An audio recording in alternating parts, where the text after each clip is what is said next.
വേദവിചാരമെന്ന ഈ പരമ്പരയിലെ മറ്റൊരു എപ്പിസോഡിലേക്ക് അവർക്കും സ്വാഗതം. പ്രാർത്ഥനയോടുകൂടി ഇന്നത്തെ വചന ശുശ്രൂഷയിലേക്ക് നമുക്ക് പ്രവേശിക്കാം.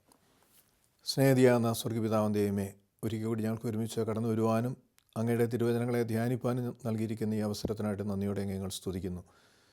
ഈ കേൾക്കുന്ന വചനം ഞങ്ങളുടെ ജീവിതത്തിൽ ആത്മീയമായ അഭിവൃദ്ധി പ്രാപിച്ച് അങ്ങോട്ട് ചേർന്ന് ജീവിപ്പാൻ മുഖാന്തരമൊരുക്കണമെന്ന് പ്രാർത്ഥിക്കുന്നു. വചനം കേൾക്കുന്ന എല്ലാ മക്കളെയും ബലഹീന നടീനെയും കരങ്ങളിൽ സമർപ്പിക്കുന്നു. പരിശുദ്ധാത്മാവ് തന്നെ ഞങ്ങളെ നയിച്ച് നിന്റെ നാമം ഇതിലൂടെ മഹത്വപ്പെടുവാൻ കൃപ ചെയ്യണമെന്ന് യേശുനാഥ് ഉപേക്ഷിക്കുന്ന പ്രാർത്ഥന പിതാവ് കേൾക്കണമേ. ആമേൻ. ഇന്ന് നമ്മുടെ ചിന്തയ്ക്കായി യാക്കോബ് എഴുതിയ ലേഖനം 1-ാം അധ്യായം 5-ാമത്തെ തിരുവചനം, the epistle of James chapter 1 verse 5. നിങ്ങളിൽ ഒരുവന് ജ്ഞാനം കുറവാകുന്നുവെങ്കിൽ എല്ലാവർക്കും ഔദാര്യമായും ശാസന കൂടാതെയും നൽകുന്നവനായ ദൈവത്തോട് അവൻ യാചിക്കട്ടെ, അപ്പോൾ അവന് ലഭിക്കും. ത്രിയേക ദൈവത്തിൻ്റെ തിരുനാമത്തിന് മഹത്വമുണ്ടാകട്ടെ. കർത്താവിൽ പ്രിയ സഹോദരങ്ങളെ, ദൈവത്തോട് പ്രാർത്ഥിക്കുന്നവരാകുന്ന നാം നമ്മുടെ പ്രാർത്ഥനയിൽ ഈ ലോകത്തിൻ്റേതാകുന്ന പല ആവശ്യങ്ങളും നാം ചോദിക്കാറുണ്ട്. അനുദിന ജീവിതയാത്രയിൽ നമുക്ക് ആവശ്യമാകുന്ന ഭൗതികമാകുന്ന കാര്യങ്ങൾ നമ്മുടെ പ്രാർത്ഥനകളിലൂടെ ദൈവത്തോട് നാം അപേക്ഷിക്കാറുണ്ട്.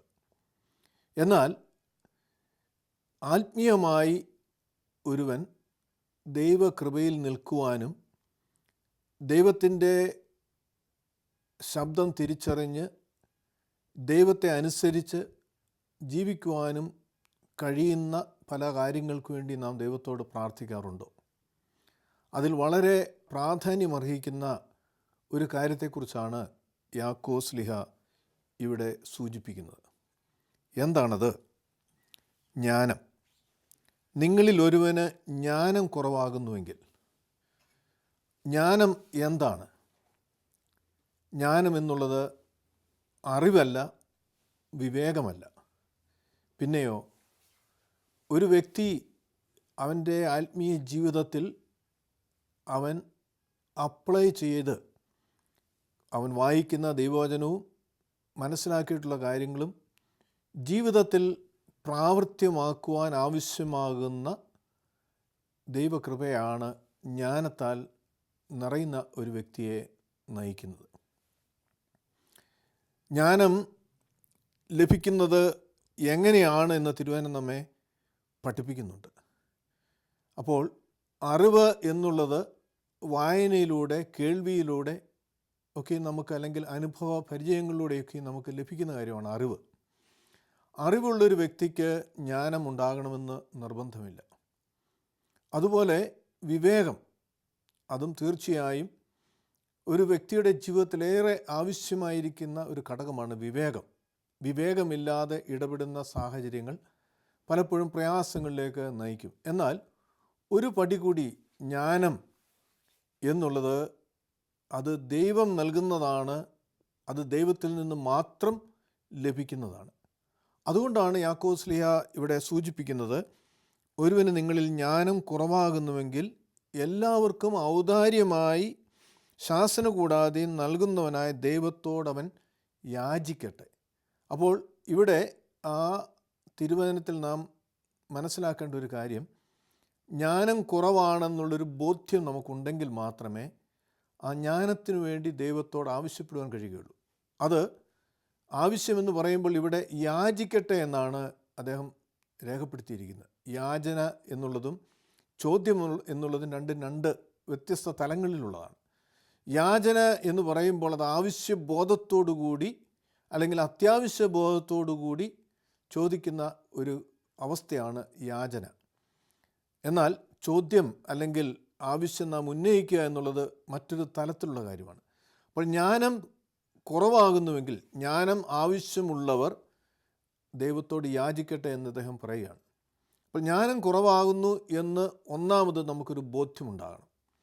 അപ്പോൾ എന്താണ് ജ്ഞാനം? അതിനെക്കുറിച്ച് ഒരു അറിവും ആ ജ്ഞാനം എങ്ങനെ നമുക്ക് സമ്പാദിക്കുവാൻ കഴിയുമെന്നുള്ളതിനെക്കുറിച്ച് ഒരു ധാരണയും ഉണ്ടാകുമ്പോൾ മാത്രമേ ആ ജ്ഞാനത്തിനു വേണ്ടി ദൈവത്തോട് നമുക്ക് യാചിക്കുവാൻ തക്കവണ്ണം കഴിയുകയുള്ളൂ. നാം തിരുവചനത്തിലേക്ക് വരുമ്പോൾ സദൃശ്യവാക്യം 2-ാം അധ്യായത്തിൽ നാം വായിക്കുന്നുണ്ട്. 2-ാം അധ്യായത്തിൻ്റെ 1 മുതലുള്ള തിരുവചനത്തിൽ നാം വായിക്കുകയാണ്: എൻ്റെ മകനെ, എൻ്റെ വചനങ്ങൾ സ്വീകരിച്ച് എൻ്റെ കൽപ്പനകൾ നിൻ്റെ ഉള്ളിൽ സംഗ്രഹിക്കുകയും ജ്ഞാനത്തിന് ചെവി കൊടുക്കുകയും വിവേകത്തിന് നിൻ്റെ ഹൃദയം അർപ്പിക്കുകയും ചെയ്താൽ നീ പരിജ്ഞാനത്തിനായി നിലവിളിക്കുകയും വിവേകത്തിനായി ശബ്ദമുയർത്തുകയും ചെയ്താൽ അതിനെ വെള്ളി എന്നതുപോലെ അന്വേഷിച്ച് മറഞ്ഞു കിടക്കുന്ന നിധി എന്നതുപോലെ തിരഞ്ഞാൽ നീ യഹോവ ഭക്തി ഗ്രഹിക്കുകയും ദൈവപരിജ്ഞാനം കണ്ടെത്തുകയും ചെയ്യും. അപ്പോൾ അത് പ്രാപിക്കണമെങ്കിൽ അതെങ്ങനെയാണ് പ്രാപിക്കുന്നതെന്ന് ഇവിടെ ജ്ഞാനികളിൽ ജ്ഞാനിയായ ശലോമോൻ രേഖപ്പെടുത്തുകയാണ്. നീ പരിജ്ഞാനത്തിനായി നിലവിളിക്കുകയും വിവേകത്തിനായി ശബ്ദമുയർത്തുകയും ചെയ്താൽ അതിനെ വെള്ളി എന്നതുപോലെ അന്വേഷിച്ച് മറഞ്ഞു കിടക്കുന്ന നിധി എന്നതുപോലെ തിരഞ്ഞാൽ നീ യഹോവ ഭക്തി ഗ്രഹിക്കുകയും ദൈവപരിജ്ഞാനം കണ്ടെത്തുകയും ചെയ്യും. അപ്പോൾ ഒരു നിധി എന്നോണം നിധി കണ്ടെത്തുവാൻ വളരെ പരിശ്രമം ഉള്ള കാര്യമാണ്. എന്നാൽ മടുത്തു പോകാതെ, തളർന്നു പോകാതെ ഒരു നിധി ഉണ്ടെന്നറിഞ്ഞാൽ അത് കണ്ടെത്തുവാൻ എപ്രകാരം പരിശ്രമിക്കുമോ അതുപോലെ എന്നാണ് ഇവിടെ രേഖപ്പെടുത്തിയിരിക്കുന്നത്. നിധി എന്നതുപോലെ തിരഞ്ഞാൽ നീ യഹോവ ഭക്തി ഗ്രഹിക്കുകയും ദൈവപരിജ്ഞാനം കണ്ടെത്തുകയും ചെയ്യും. അടുത്ത തിരുവചനം പറയുകയാണ്: യഹോവയാണല്ലോ ജ്ഞാനം നൽകുന്നത്, അവൻ്റെ വായിൽ നിന്ന് പരിജ്ഞാനവും വിവേകവും വരുന്നു. അപ്പോൾ ദൈവത്തിൽ നിന്ന് മാത്രമായിട്ട് ലഭിക്കുന്നതാണ് ജ്ഞാനം. അത് മനുഷ്യന് നൽകുവാൻ കഴിയുന്നതല്ല. ഈ ജ്ഞാനമാണ് ഒരു വ്യക്തിയെ അവൻ്റെ ആത്മീയ ജീവിതത്തിൽ നിലനിർത്തുവാൻ, അവൻ്റെ അന്ത്യശ്വാസം വരെയും പ്രതിസന്ധികളുടെ നടുവിൽ അല്ലെങ്കിൽ പ്രയാസങ്ങളുടെ നടുവിൽ സംശയങ്ങളുണ്ടാകുന്ന സാഹചര്യങ്ങളിലൊക്കെയും ദൈവത്തിൽ ആശ്രയിച്ചുകൊണ്ട് മുമ്പോട്ട് പോകാൻ അവനെ പ്രാപ്തനാക്കുന്നത് ഈ ജ്ഞാനമാണ്. അറിവുണ്ടായതുകൊണ്ട് ഒരിക്കലും ഒരു വ്യക്തിയുടെ ജീവിതം അനുഗ്രഹിക്കപ്പെടണമെന്ന് യാതൊരു നിർബന്ധവുമില്ല. ജീവിതത്തിൽ അനുഗ്രഹങ്ങൾ നമുക്ക് നിലനിർത്തുവാനും അല്ലെങ്കിൽ അനുഗ്രഹമായി മുമ്പോട്ട് പോകാനും കഴിയുന്നത് ജ്ഞാനമുള്ളൊരു ഹൃദയം നമുക്കുണ്ടാകുമ്പോൾ. അത് ആത്മീയ തലത്തിൽ മാത്രമല്ല, ലൗകിക തലത്തിൽ, ഒരു കുടുംബജീവിതത്തിൽ, ഭാര്യ-ഭർത്തൃ ബന്ധത്തിൽ ദൈവജ്ഞാനമുള്ള, പരിജ്ഞാനമുള്ള ഒരു വ്യക്തിയുടെ കുടുംബജീവിതം ഏറ്റവും അനുഗ്രഹിക്കപ്പെടും. പരസ്പരം ഉൾക്കൊള്ളുവാനും കരുതുവാനും മനസ്സിലാക്കുവാനും ജ്ഞാനത്തോടെ വിവേകത്തോടെ ഇടപെടുവാനും പ്രശ്നങ്ങളെ അതിജീവിക്കുവാനും ആ വ്യക്തിക്ക് ജ്ഞാനമുണ്ടെങ്കിൽ മാത്രമേ സാധ്യമാകുകയുള്ളൂ. അറിവുണ്ടായതുകൊണ്ട്, പഠനം അല്ലെങ്കിൽ നല്ല എഡ്യൂക്കേഷനും ഡിഗ്രികളും വലിയ ക്വാളിഫിക്കേഷനും ഉള്ളതുകൊണ്ട് ഒരു വ്യക്തിയുടെ കുടുംബജീവിതം അനുഗ്രഹിക്കപ്പെടണമെന്ന് യാതൊരു നിർബന്ധവുമില്ല. അതുകൊണ്ട് എല്ലാ തലങ്ങളിലും, കുടുംബജീവിതത്തിലും ഔദ്യോഗിക തലങ്ങളിലും അതിനേക്കാൾ ഉപരിയായി ആത്മീയ തലങ്ങളിലും ജ്ഞാനത്തിനു വേണ്ടി നാം പ്രാർത്ഥിക്കണം എന്ന് യാക്കോബ് ശ്ലീഹ പറയുമ്പോൾ അത് നാം എങ്ങനെ പ്രാപിക്കും എന്ന് നാം മനസ്സിലാക്കുക. സദൃശവാക്യങ്ങൾ 9-ാം അധ്യായത്തിൻ്റെ 10-ാമത്തെ തിരുവചനത്തിൽ നാം വായിക്കുകയാണ്: യഹോവ ഭക്തി ജ്ഞാനത്തിൻ്റെ ആരംഭമാകുന്നു. യഹോവ ഭക്തി ജ്ഞാനത്തിൻ്റെ ആരംഭമാകുന്നു. അപ്പോൾ ഈ ജ്ഞാനം ആണ് നമുക്ക് ആവശ്യമായിട്ടുള്ളത്. 10-ാം വാക്യത്തിൽ നാം വായിക്കണം: യഹോവ ഭക്തി ജ്ഞാനത്തിൻ്റെ ആരംഭവും പരിശുദ്ധനെക്കുറിച്ചുള്ള പരിജ്ഞാനം വിവേകവും ആകുന്നു. മാത്രമല്ല, ഞാൻ മുഖാന്തരം നിൻ്റെ നാളുകൾ പെരുകും, നിനക്ക് ദീർഘായുസ് ഉണ്ടാകും. നീ ജ്ഞാനിയാകുന്നുവെങ്കിൽ നിൻ്റെ ജ്ഞാനം തന്നെ നിനക്ക് പ്രതിഫലമായിരിക്കും. പരിഹസിക്കുന്നുവെങ്കിലോ നീ തന്നെ അതിൻ്റെ ഫലം ചുമക്കേണ്ടി വരും.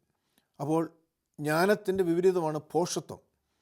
പോഷത്വം എന്നുള്ളത്, അല്ലെങ്കിൽ നാം അവിടെ വായിക്കുന്നുണ്ട് 13-ാമത്തെ തിരുവചനം: പോഷിയായ സ്ത്രീ ബഹളം കൂട്ടുന്നു, അവൾ ബുദ്ധിഹീനയാകുന്നു, ഒന്നും അറിയുന്നില്ല. അപ്പോൾ ജ്ഞാനത്തിൻ്റെ വിപരീതമാണ് പോഷത്വം. എന്നാൽ ഈ ജ്ഞാനം ലഭിക്കുന്നത് ദൈവത്തിലുള്ള ഭക്തിയിലൂടെയാണ്.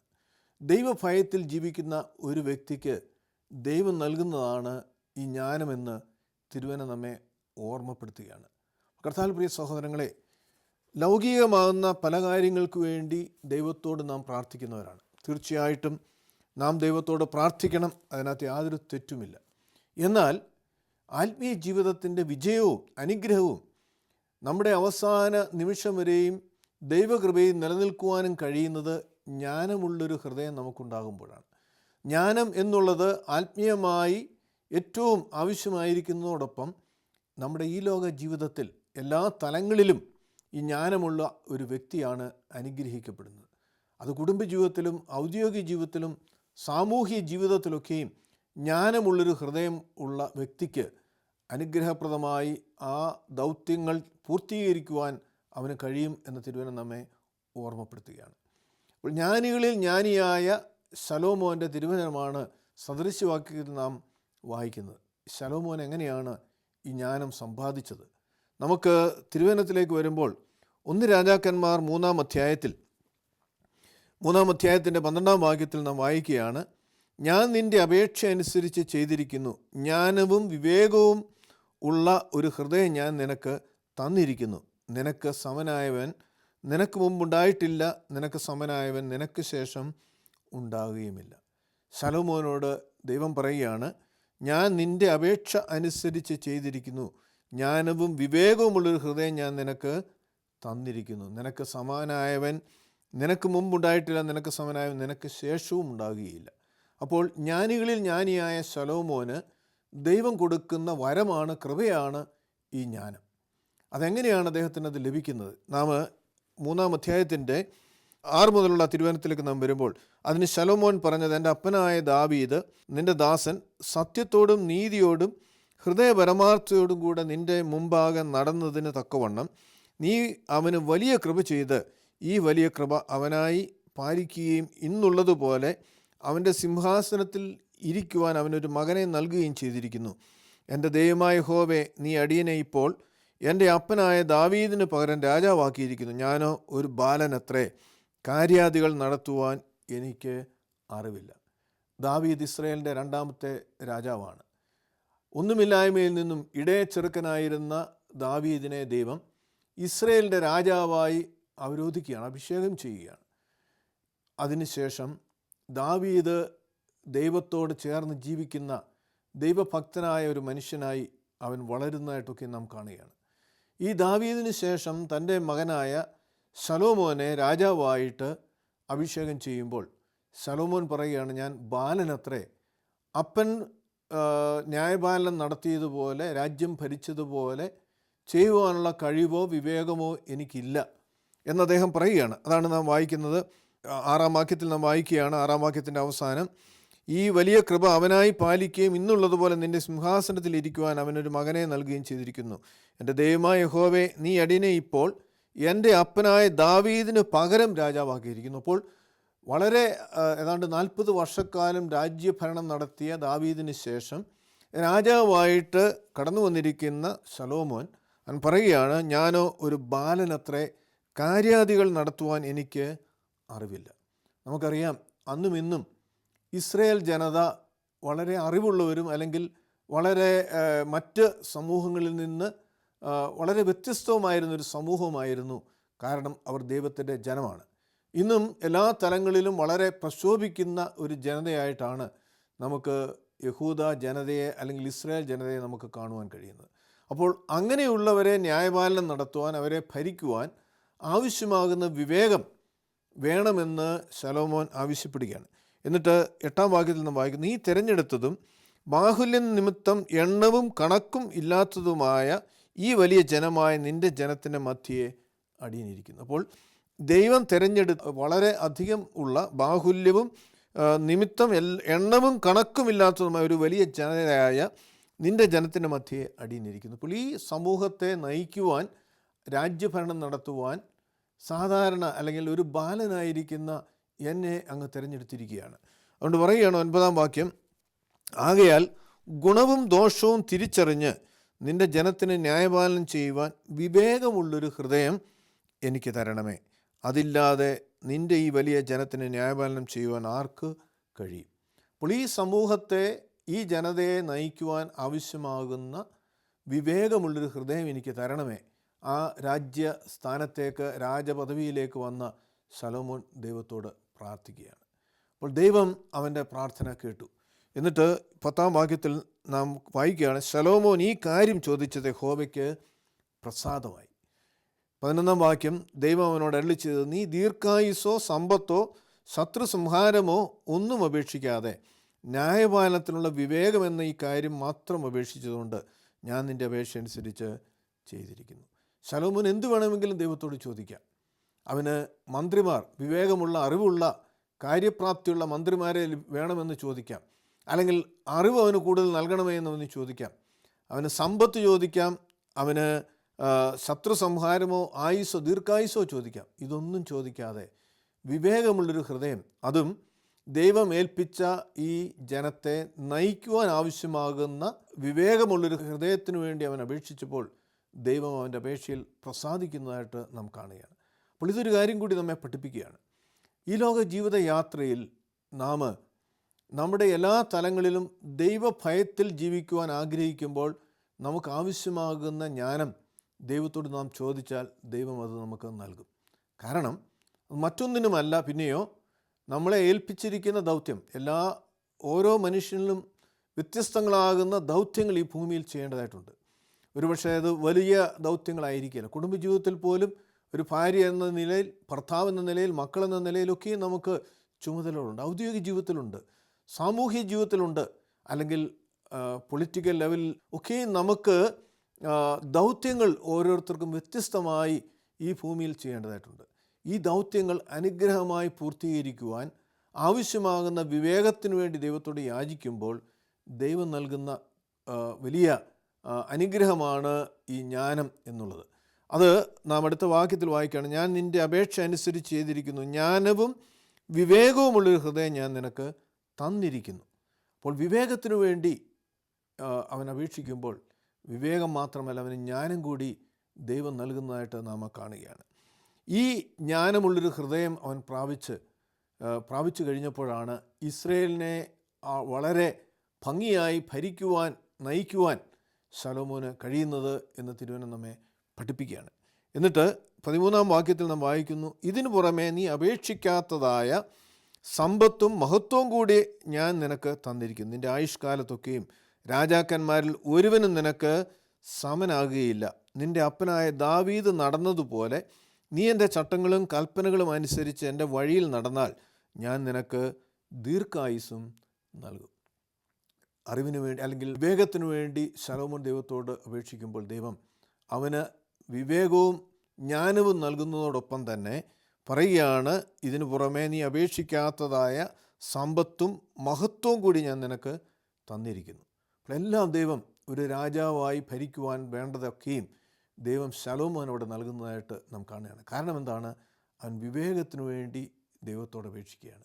അതുകൊണ്ടാണ് നാം വായിക്കുന്നത്, ശലോമോൻ ഈ കാര്യം ചോദിച്ചത് യഹോവയ്ക്ക് പ്രസാദമായി, ദൈവത്തിന് പ്രസാദമായി. കാരണം അവൻ മറ്റൊന്നിനുമല്ല, അവൻ്റെ ഉന്നമനത്തിനോ അവൻ്റെ മഹത്വം ലോകത്തെ അറിയിക്കുവാനോ അല്ല അവൻ ഇത് ദൈവത്തോട് ചോദിക്കുന്നത്. ദൈവം ഏൽപ്പിച്ച ചുമതല, അത് രാജ്യഭരണം ചെയ്യുവാനായിട്ട് അവനെ തിരഞ്ഞെടുക്കുമ്പോൾ അതിനാവശ്യമാകുന്ന കാര്യത്തിനു വേണ്ടി അവൻ വിവേകത്തിനു വേണ്ടി അവൻ യാചിക്കുകയാണ്. അത് ദൈവത്തിൽ പ്രസാദകരമായി തീർന്നു എന്ന് നമ്മുടെ വായിക്കുകയാണ്. കർത്താവിൽ പ്രിയ സഹോദരങ്ങളെ, നമ്മുടെ ജീവിതയാത്രയിൽ ഈ വിവേകം ദൈവം നമുക്ക് നൽകുമ്പോൾ ആ വിവേകത്തോടു കൂടി നാം ചെയ്യുന്ന കാര്യങ്ങളാണ് പൂർണ്ണതയിൽ ചെയ്യുവാൻ നമുക്ക് കഴിയുന്നത്. ശലോമോൻ്റെ ജീവിതത്തിൻ്റെ അനുഗ്രഹം അതായിരുന്നു. മാത്രമല്ല, ദൈവത്തിന് അതൊരു പ്രസാദകരമായി ദൈവവേല ചെയ്യുവാൻ ഏറ്റവും ആവശ്യമായിരിക്കുന്ന കാര്യമാണ് വിവേകവും ജ്ഞാനവുമുള്ള ഒരു ഹൃദയം. അതുണ്ടെങ്കിൽ മാത്രമേ തെറ്റും ശരിയും തിരിച്ചറിയുവാൻ, അത് മനസ്സിലാക്കുവാൻ നമുക്ക് കഴിയുകയും ശരിയെ തിരഞ്ഞെടുക്കുവാൻ നമുക്ക് കഴിയുകയും ചെയ്യുകയുള്ളൂ. അതോടൊപ്പം തന്നെ നാം പല പ്രതിസന്ധികളുടെ ഘട്ടങ്ങളിൽ തീരുമാനങ്ങൾ പലപ്പോഴും എടുക്കേണ്ടവരാണ്. അത് എങ്ങനെയാണത് എടുക്കേണ്ടതെന്ന് ഒരുപക്ഷെ നമുക്കവിടെ അറിയില്ലായിരിക്കും.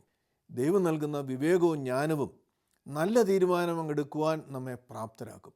അത് നമ്മെ അനുഗ്രഹങ്ങളിലേക്ക് നയിക്കും. അതൊരുപക്ഷെ നമ്മെ ബാധിക്കുന്ന കാര്യമാകാം, നമ്മിൽ വിശ്വസ്തരായിട്ട് നിൽക്കുന്നവർക്ക് വേണ്ടിയുള്ള കാര്യങ്ങളാകാം, അല്ലെങ്കിൽ ഒരു സഭയോ അല്ലെങ്കിൽ ഒരു ശുശ്രൂഷയൊക്കെ നയിക്കുന്നവർക്ക് അവർ നടത്തുന്ന ശുശ്രൂഷകളിൽ മറ്റുള്ളവരുടെ തീരുമാനങ്ങൾ എടുക്കുന്ന കാര്യമാകാം. അപ്പോൾ ഈ അറിവും ലോകത്തിൻ്റെ അറിവ് ലോകത്തിൻ്റേതാകുന്ന കാര്യങ്ങളെക്കാൾ ഉപരിയായി ഒരു ദൈവവൈതലിന് ആവശ്യമായിരിക്കുന്ന ഒരു വിവേകമുള്ള ഹൃദയം, ജ്ഞാനമുള്ളൊരു ഹൃദയമാണ്. അത് സമ്പാദിച്ചാൽ നമ്മുടെ എല്ലാ രംഗങ്ങളിലും, കുടുംബജീവിതത്തിലും, ആത്മീയ തലങ്ങളിലും, ഔദ്യോഗിക തലങ്ങളിലും, മറ്റുള്ളവരിൽ നിന്ന് നാം വ്യത്യസ്തനായി തീരും. ശലോമോൻ അതാണ് സംഭവിക്കുന്നത്. അവൻ മറ്റുള്ളവരിൽ നിന്ന് വ്യത്യസ്തനായി ഈ വിവേകവും ജ്ഞാനവും പ്രാപിക്കുമ്പോൾ അവൻ തീരുകയാണ്. ആ ചുറ്റുപാടുമുള്ള രാജ്യങ്ങളിലൊക്കെയും ശലോമോൻ്റെ ജ്ഞാനത്തെക്കുറിച്ചുള്ള കാര്യം മനസ്സിലാക്കി അവരൊക്കെയും അവിടേക്ക് വരുന്നതായിട്ടൊക്കെ നാം ആ തിരുവചനത്തിൽ വായിക്കുന്നുണ്ട്. അപ്പോൾ കർത്താവിൽ പ്രിയ സഹോദരങ്ങളെ, പലപ്പോഴും നാം ദൈവത്തോട് പ്രാർത്ഥിക്കുന്നത് ഈ ലോകത്തിൻ്റേതാകുന്ന പല കാര്യങ്ങൾക്ക് വേണ്ടിയാണ്.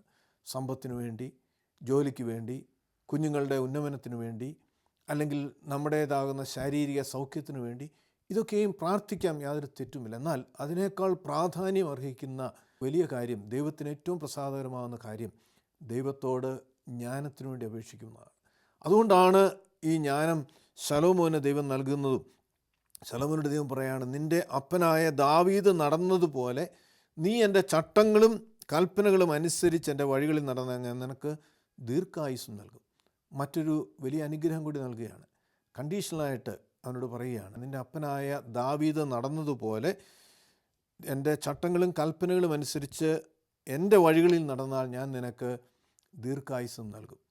കർത്താവിൽ പ്രിയ സഹോദരങ്ങളെ, ഇത്ര വലിയ അനുഗ്രഹമാണ് ശലോമോന് ദൈവം നൽകുന്നതെന്ന് നമുക്കിവിടെ കാണുവാൻ കഴിയും. അതുകൊണ്ടാണ് അദ്ദേഹം ഈ സദൃശവാക്യങ്ങളിൽ ജ്ഞാനത്തിൻ്റേതാകുന്ന അതിൻ്റെ മൂല്യത്തെക്കുറിച്ച്, സദൃശവാക്യങ്ങൾ 2-ാം അധ്യായത്തിൽ നാം വായിച്ചു. ഒരിക്കൽ കൂടി നമുക്ക് വായിക്കാം. 1 മുതലുള്ള വാക്യം. എൻ്റെ മകനെ, എൻ്റെ വചനങ്ങൾ സ്വീകരിച്ച് എൻ്റെ കൽപ്പനകൾ നിൻ്റെ ഉള്ളിൽ സംഗ്രഹിക്കുകയും. അപ്പോൾ എന്തു ചെയ്യണം? നാം ദൈവത്തിൻ്റെ വചനങ്ങൾ വായിക്കുക മാത്രമല്ല, കേൾക്കുക മാത്രമല്ല, അത് സ്വീകരിച്ച് ഈ കൽപ്പനകൾ നമ്മുടെ ഉള്ളിൽ സംഗ്രഹിക്കുക, നമ്മുടെ ഉള്ളിൽ അത് സൂക്ഷിക്കുക. ദൈവത്തിൻ്റെ വചനമാണ് പല ശത്രുവിനെ തോൽപ്പിക്കുവാൻ നമ്മെ പ്രാപ്തരാകുക. നമുക്കറിയാം, കർത്താവിനെ പിശാച് പരീക്ഷിക്കുമ്പോൾ, താൻ തൻ്റെ പരസ്യ പ്രവർത്തനത്തിന് മുമ്പ് 40 ദിവസം ഉപവസിക്കുമ്പോൾ പിശാച് പരീക്ഷിക്കുന്നതായിട്ട് നാം വായിക്കുന്നുണ്ട്. എന്നാൽ പിശാച് പരീക്ഷിക്കുമ്പോൾ ദൈവവചനം തന്നെ അവൻ എടുത്തുപയോഗിച്ച് കർത്താവിനെ പരീക്ഷയിൽ വീഴ്ത്തുവാൻ ശ്രമിക്കുമ്പോൾ കർത്താവ് ദൈവവചനത്താൽ അതിനെ അതിജീവിക്കുന്നതായിട്ട് നമുക്ക് കാണുവാൻ കഴിയും. അപ്പോൾ ദൈവത്തിൻ്റെ വചനം നമ്മുടെ ഹൃദയത്തിൽ സംഗ്രഹിക്കുമ്പോൾ നാം ആ വചനത്തിൽ അധിഷ്ഠിതമായ ഒരു ജീവിതം നയിക്കുവാൻ നമുക്ക് കഴിയും. മാത്രമല്ല പറയുകയാണ്, ജ്ഞാനത്തിന് ചെവി കൊടുക്കുകയും വിവേകത്തിന് നിൻ്റെ ഹൃദയം അർപ്പിക്കുകയും ചെയ്താൽ.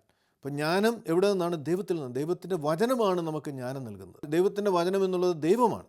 അപ്പോൾ ദൈവത്തിലൂടെയാണ് ആ വചനം നമുക്ക് ലഭിക്കുന്നത്. ദൈവത്തിൻ്റെ വചനം വായിക്കുകയും അനുസരിക്കുകയും ചെയ്യുന്ന ഒരു വ്യക്തിക്ക് ജ്ഞാനം അവൻ്റെ ജീവിതത്തിൽ അവൻ അറിയാതെ ലഭ്യമായിക്കൊണ്ടിരിക്കും. ജ്ഞാനം ഒരു വ്യക്തിക്ക് ലഭ്യമായി കഴിയുമ്പോൾ ഉചിതമായ തീരുമാനങ്ങൾ എടുക്കുവാൻ അവന് കഴിയും. പരീക്ഷകളെ അതിജീവിക്കുവാൻ അവന് കഴിയും. പ്രതിസന്ധികളെ അതിജീവിക്കുവാൻ അവന് കഴിയും. ദൈവകൃപയിൽ ജീവിതത്തിൻ്റെ അവസാന നിമിഷം വരെ നിലനിൽക്കുവാനും ദൈവത്തിന് പ്രസാദകരമായ എല്ലാ പ്രവർത്തനങ്ങളും ആ ജ്ഞാനത്തിൽ അധിഷ്ഠിതമായി ചെയ്യുവാൻ തക്കോണം അവന് കഴിയുകയും ചെയ്യും. നീ പരിജ്ഞാനത്തിനായി നിലവിളിക്കുകയും വിവേകത്തിനായി ശബ്ദമുയർത്തുകയും ചെയ്താൽ, അതിനെ വെള്ളി എന്നതുപോലെ അന്വേഷിച്ച് മറിഞ്ഞു കിടക്കുന്ന നിധി എന്നതുപോലെ തിരഞ്ഞാൽ, നീ യഹോവ ഭക്തി ഗ്രഹിക്കുകയും ദൈവപരിജ്ഞാനം കണ്ടെത്തുകയും ചെയ്യും. അപ്പോൾ ദൈവത്തിൻ്റെ പരിജ്ഞാനം ഇങ്ങനെയാണ് നമുക്ക് കണ്ടെത്തുവാൻ കഴിയുന്നത്. ദൈവത്തിൻ്റെ വചനത്തിൽ അധിഷ്ഠിതമായ ഒരു ജീവിതം. ദൈവവചനം വായിക്കുക മാത്രമല്ല, വായിക്കുന്നത് ഹൃദയത്തിൽ സംഗ്രഹിച്ചുകൊണ്ട് മുമ്പോട്ട് പോകാൻ തക്കോണം കഴിയണം. നമുക്കറിയാം, പരിശുദ്ധ കന്യാമറിയം ജ്ഞാനമുള്ളവളായി തീരുന്നത് എങ്ങനെയാണ്? ദൈവം അരുളി ചെയ്തത് അവൾ പൂർണ്ണമായും വിശ്വസിക്കുകയാണ്. അതവൾ ഹൃദയത്തിൽ സംഗ്രഹിക്കുകയാണ്. അത് കൊട്ടിഘോഷിച്ചുകൊണ്ട് നടക്കുകയല്ല. പിന്നെയോ ദൈവശബ്ദം കേട്ട് ദൈവഹിതത്തിനായി അവൾ സമർപ്പിച്ച്, ഇതാ കർത്താവിൻ്റെ ദാസി, നിൻ്റെ ഹിതം പോലെ എനിക്ക് ഭവിക്കട്ടെ എന്ന് പറയുകയും അത് ഹൃദയത്തിൽ അവൾ സംഗ്രഹിക്കുകയും ചെയ്യുകയാണ്. തുടർന്ന് അവളുടെ ആത്മീയ ജീവിതത്തിൽ പ്രതിസന്ധികളുടെ ഘട്ടങ്ങളിൽ, പ്രയാസങ്ങളുടെ ഘട്ടങ്ങളിൽ തളരാതെ അവൾ ഏൽപ്പിച്ച ദൗത്യങ്ങളൊക്കെയും പൂർത്തീകരിക്കുന്നവളായി തീരുന്നതായിട്ട് നമുക്ക് കാണുവാൻ കഴിയും. സ്വന്തം മകനെ കാണാതെ പോകുമ്പോൾ അവിടെ പ്രയാസങ്ങൾ സൃഷ്ടിക്കപ്പെടാമായിരുന്ന സാഹചര്യത്തിൽ അവിടെ ആത്മസംയമനത്തോടുകൂടി ആ കാര്യങ്ങളെ കൈകാര്യം ചെയ്യുന്നതായി നമുക്കറിയാം. മിസ്രൈമിലേക്ക് ഓടിപ്പോകേണ്ട സാഹചര്യത്തിലും അവിടെയൊക്കെയും പക്വതയേറിയ വ്യക്തിത്വമായി പോകുന്നതായിട്ടൊക്കെ നമുക്ക് കാണുവാൻ കഴിയും. സ്വന്തം പുത്രൻ കുരിശിൽ തറയ്ക്കുമ്പോഴും മൗനമായി ദൂരെ നിന്ന് അത് കണ്ടുകൊണ്ട് നിൽക്കുന്ന പരിശുദ്ധ മറിയത്തെ നമുക്ക് തിരുവചനത്തിൽ കാണുവാൻ കഴിയും. കാരണം എന്താണ്? അവൾ ജ്ഞാനമുള്ളവളായി തീർന്നു. ദൈവം പറഞ്ഞത് അവൾ വിശ്വസിച്ചു. അവൾ ജ്ഞാനിയായ ഒരു സ്ത്രീയായി ജീവിക്കുക മാത്രമല്ല, തന്നെ ഏൽപ്പിച്ച ദൗത്യങ്ങൾ അവൾ പൂർത്തീകരിക്കുകയും ചെയ്യുന്നതായിട്ടൊക്കെയും തിരുവചനത്തിലൂടെ നമുക്ക് കാണുവാൻ തക്കോണം കഴിയും. അതുകൊണ്ട് കർത്താവിൽ പ്രിയ സഹോദരങ്ങളെ, നമ്മുടെ ആത്മീയ ജീവിതത്തിൽ മറ്റേതിനേക്കാൾ ഉപരിയായി നമുക്ക് ആവശ്യമായിരിക്കുന്നത് ജ്ഞാനമാണ്. അതുകൊണ്ടാണ് യാക്കോബ് തൻ്റെ ലേഖനത്തിൽ 1-ാം അധ്യായത്തിൽ നാം വായിച്ചു, 1-ാം അധ്യായത്തിൻ്റെ 5-ാം വാക്യം, നിങ്ങളിൽ ഒരുവന് ജ്ഞാനം കുറവാകുന്നുവെങ്കിൽ എല്ലാവർക്കും ഔദാര്യമായും ശാസന കൂടാതെ നൽകുന്ന ദൈവത്തോട് അവൻ യാചിക്കട്ടെ, അപ്പോൾ അവന് ലഭിക്കും. അപ്പോൾ ഒന്നാമത് നമുക്കിതൊരു ആവശ്യബോധം ഉണ്ടാകണം. ജ്ഞാനം എനിക്ക് ആവശ്യമാണ്. ഞാൻ ലോകത്തിൻ്റെ അറിവുകളോ ലോകത്തിൻ്റേതാകുന്ന പരിജ്ഞാനവും അല്ല, പിന്നെയോ ദൈവത്തിൽ നിന്ന് ലഭിക്കുന്ന ഈ ജ്ഞാനം എനിക്ക് ആവശ്യമാണ്. അത് ദൈവത്തിന് മാത്രം നൽകാൻ പറ്റുന്ന കാര്യമാണ്. അതുകൊണ്ട് ദൈവത്തോട് നാം അത് യാചിക്കുക. അത് ലഭ്യമായി കഴിയുമ്പോൾ നമ്മുടെ ജീവിതം വളരെ അനുഗ്രഹിക്കപ്പെട്ട രീതിയിൽ നയിക്കപ്പെടുവാൻ നമുക്ക് കഴിയുമെന്ന് തിരുവചനം നമ്മെ പഠിപ്പിക്കുകയാണ്. തുടർന്നുള്ള തിരുവചനത്തിൽ പറയുകയാണ്, എന്നാൽ അവൻ യാതൊരു സംശയം കൂടാതെ വിശ്വാസത്തോടെ യാചിക്കണം. സംശയിക്കുന്നവൻ കാറ്റടിച്ച് അലയുന്ന കടൽ തിരയ്ക്ക് സമനാകുന്നു. ഇങ്ങനെയുള്ള മനുഷ്യൻ കർത്താവിൽ നിന്ന് എന്തെങ്കിലും ലഭിക്കുമെന്ന് നിരൂപിക്കരുത്. ഇരുമനസ്സുള്ള മനുഷ്യൻ തൻ്റെ എല്ലാ വഴികളിലും അസ്ഥിരനാകുന്നു. അപ്പോൾ സംശയം കൂടാതെ ദൈവത്തോട് യാചിക്കുമ്പോൾ അത് നമ്മുടെ ഉന്നമനത്തിനോ നമ്മുടെ മിടുക്കുകൾ ലോകത്തെ അറിയിക്കുവാനല്ല, പിന്നെയോ നമ്മെ ഏൽപ്പിച്ചിരിക്കുന്ന ഉത്തരവാദിത്തങ്ങൾ, അത് ഏത് തലങ്ങളിലുള്ള ഉത്തരവാദിത്തമായിരുന്നാലും അത് ഭംഗിയായി ചെയ്യുവാൻ ആവശ്യമാകുന്ന ജ്ഞാനത്തിനു വേണ്ടി ദൈവത്തോട് നാം അപേക്ഷിച്ചാൽ, സംശയം കൂടാതെ ദൈവം തരുമെന്നുള്ള ഉറപ്പോടുകൂടി നാം ചോദിച്ചാൽ അത് ദൈവം നമുക്ക് നൽകുകയും നമ്മുടെ ആത്മീയ ജീവിതം ഏറ്റവും അനുഗ്രഹിക്കപ്പെട്ട രീതിയിൽ ദൈവം ആഗ്രഹിക്കുന്ന പോലെ മുമ്പോട്ട് പോകാൻ നമുക്ക് കഴിയുകയും ചെയ്യും. അപ്പോൾ ഇത് ലഭ്യമാകുന്നത് ദൈവത്തിൽ നിന്നാണ്, ദൈവത്തിൻ്റെ വചനത്തിലൂടെയാണ്. ദൈവത്തിൻ്റെ വചനം വായിക്കുകയും ഗ്രഹിക്കുകയും അത് ഹൃദയത്തിൽ സംഗ്രഹിച്ച് ജീവിതത്തിൽ അത് നാം അപ്ലൈ ചെയ്ത് മുമ്പോട്ട് പോവുകയും ചെയ്യുമ്പോഴാണ് നമ്മുടെ ജീവിതം അനുഗ്രഹമായി തീരുന്നത്. അതിനായി ദൈവം നമ്മെ സഹായിക്കട്ടെ. ദൈവത്തിൻ്റെ പരിശുദ്ധാത്മാവ് നമ്മെ ഓരോരുത്തരെയും അതിനായി ഒരുക്കട്ടെ. ദൈവം നമ്മെ അനുഗ്രഹിക്കട്ടെ.